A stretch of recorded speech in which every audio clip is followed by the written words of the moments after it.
I got a couple of inquiries about what's going on with thorium. And for those that need a point of reference, I was largely the person that did the most coverage on Libera and Libero. And thorium is the originator of that ecosystem. And I felt like it's frustrating watching it because I said on cryptotalkradio.net, this is how they work. And for those that are newish, that don't know, this is how they work. How they work is they get frustrated and they spin up new shinies. So I'm going to be talking about, unfortunately, what the thorium specifically is and has been doing and why I don't agree with it. I understand because I knew it was going to happen. There's a couple points. First is this instant bond I'll talk about. Second is this V4, which might have thrown people for a loop, I'll talk about. Then I'll talk about the thorium bank very ever so briefly. And I'll talk about the liquidity and how that works, as well as some of the other garbage. So you may have noticed, and they're really hot and heavy on this, but you may have noticed some upward price trend for thorium, the token. You may have also noticed that your wallet reflects it as thorium V4. Here's what happened. The thorium token, when it went to a V2, got hacked. And then they went to a V3 and they added a couple of mechanics, but they also redid the contract and made it what they refer to as upgradable. The upgradable contract is what you currently are interacting with that they call V4. The token didn't change. It's the same token. They just essentially renamed it because it's an upgradable contract. So they're kind of cheating in that regard, but there was never a secondary distribution. For V3, they actually had a hack of the thorium. I believe it was the bank. There was a hack. Might have been the miner. Point is that the money was lost. They recovered it from a different source. Then they started with this V4 path and all the stuff that's happening. In summary, the difference between what you have now with the V4 and what you had before with the V3 is they added what's referred to as AI-powered collective burning. Don't let the name fool you. Essentially what they did is they turned thorium into a negative rebase token without an official rebasing mechanic. For those that don't know, a rebase mechanic says that the supply is elastic. It will flex according to the price target that they're shooting for. The price target that they're shooting for is that they want one thorium to basically peg, quote unquote, to the price of BNB at that time. Now, here's where this all gets kind of sketchy. What people don't understand is that as they're doing this burn, it's a 2% burn per day. Every day it burns 2% of total supply. The key words there is total supply. This includes what you have in your wallet. Yes, you will see your supply, your actual stake go down.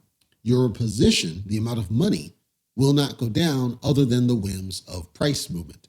But the number of tokens that you hold will go down. They will not go up, as traditional rebase should be going up and down when I say elastic. That's why this is not a rebase mechanic. It is only in the negative only because they're burning off the total supply. They're basically destroying the total supply until it hits it's like a pegging mechanic that they want it to reach a price target. Now, here's why people might be getting confused. Because they're targeting one thorium to one BNB, and because the current price as it stands is $1.31 per, you can't just put like $200, $250 or $270 or whatever it is and expect that that's going to swell and make you 60 grand. That's not the way it works.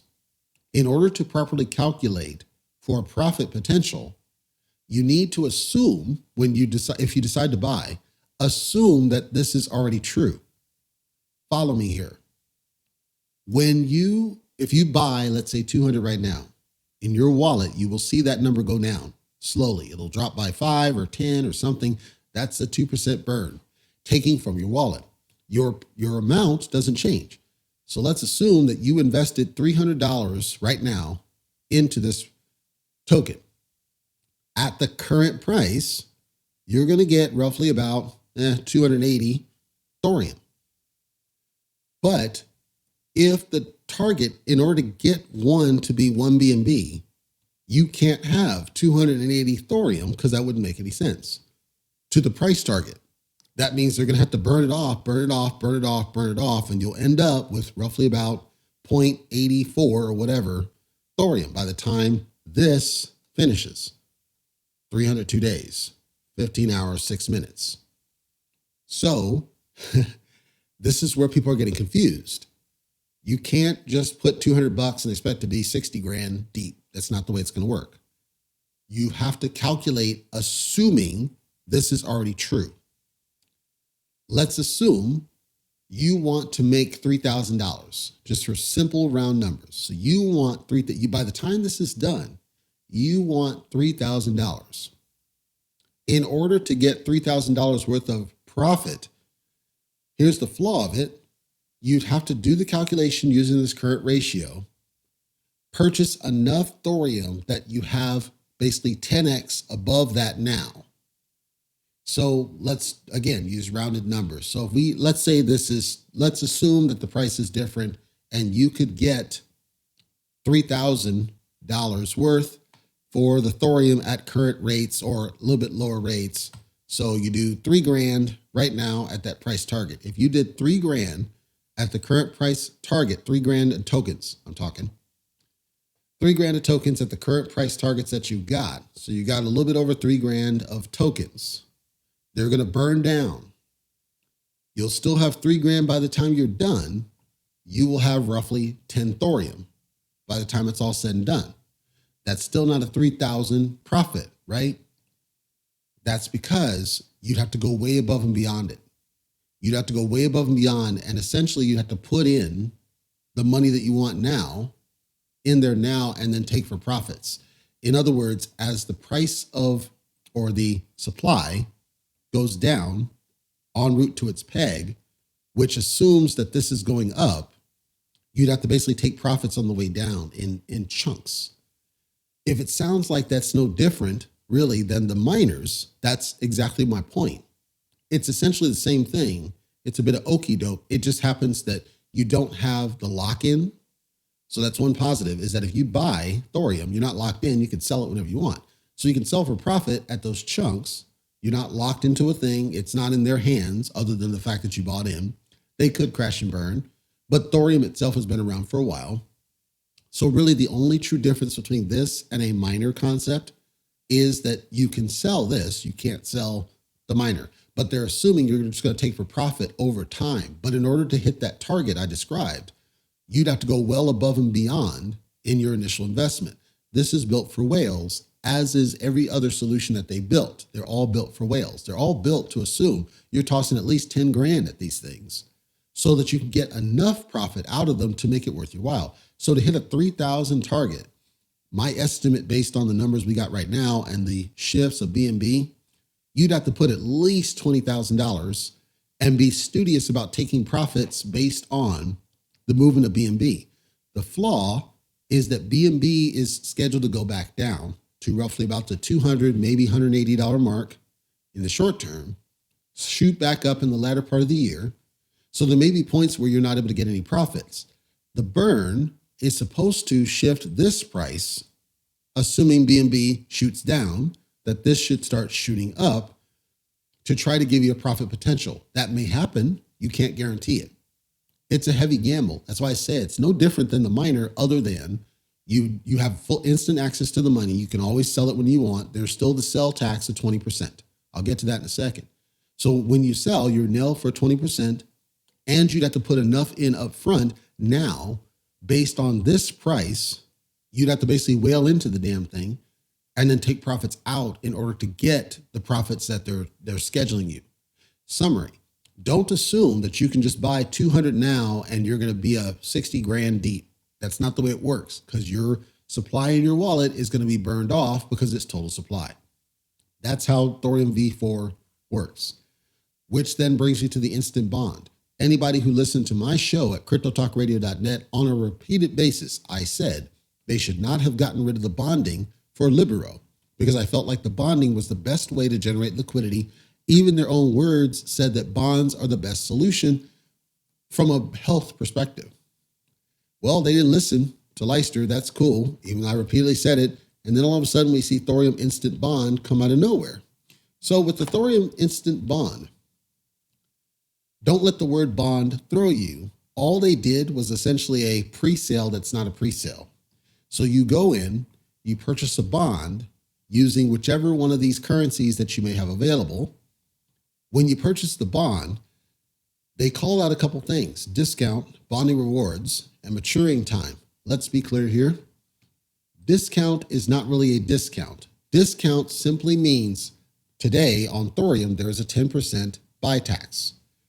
This simply says we're going to not charge you a buy tax if you buy it through the bond. Now, that's not a problem. I'm saying that the wording is misleading. It's not a discount at all, because it's not a discount over the price of the token. It's a discount of the buy tax. It's basically waiving the buy tax if you buy this way. Bonding rewards makes the assumption of the 2% burn per day. It also makes the assumption of price movement. The combination of those two creates maturing time. So maturing time says when you buy this bond, if you sat on it for 2 days at a 2% per day burn plus normal shift, you should see not a reward, but a value increase of 4.2% above and beyond what you put in. This is assumptive because the burn may not generate the value you expect, number one. Two, BNB could crap out. No problem. I'm just calling out that the word rewards is misleading. It's actually simply a value increase that's expected, not guaranteed, based on you buy the bond and you wait 2 days before you cash it out. If you cash it out right away, you don't realize any of this. And in fact, it might be in the negative. And it's not a reward. It's simply a value increase. It's a subtle but very important distinction that you understand. You're not really getting, it's not that you're not getting any value out of it, because you do get a little bit of value. And I'll talk about that in a second. It is the wording. The wording is misleading. This is not a discount. This is a waive of the buy tax. This is not a reward. It's a value increase that is expected, not guaranteed. Okay. Now, when you do the bond, you can buy as many bonds as they have supply available, assuming you have that currency. You wait the days that it tells you, and then you cash it out, and that thorium goes to your wallet.